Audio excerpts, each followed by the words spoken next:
له طالبانو سره د بین الافغاني مذاکراتو لپاره نیټه اعلان شوه.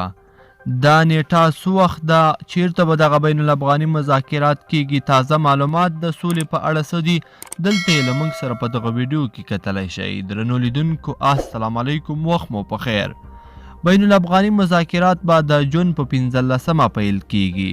د سولې بهیر په اړه تازه معلومات دا دي چې ټاکل شوي د افغان حکومت او طالبانو ډلې ترمنځ د سولې بین الافغاني مذاکرات د راتلونکي جون میاشتې په 15مه نیټه پیل شي.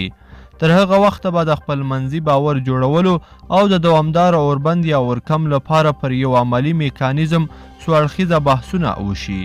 صحیحونو ورځپاڼې معلومات ترلاسه کړي دي چې طالبان د بین الافغاني مذاکراتو کوربتوب لپاره قطر غوره بولي، خو افغان حکومت آلمان انتخاب کړی دی.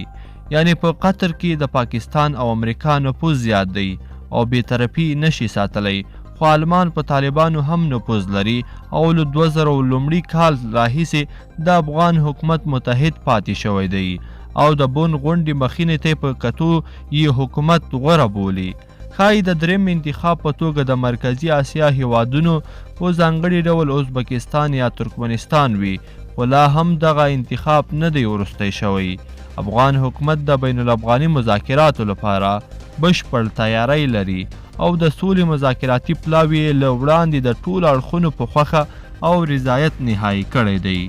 درنو لیدونکو په دې هیله چې دغه ویډیو به مو راسره تر پایه پورې کتلی وي. که زموږ دغه ویډیو مو خوښه شوې ویډیو در سره لایک کړئ، زموږ د یوټیوب چینل هم در سره ضرور سبسکرایب کړئ. تر بلې ویډیو پورې ښه وخت د لوی الله په امان.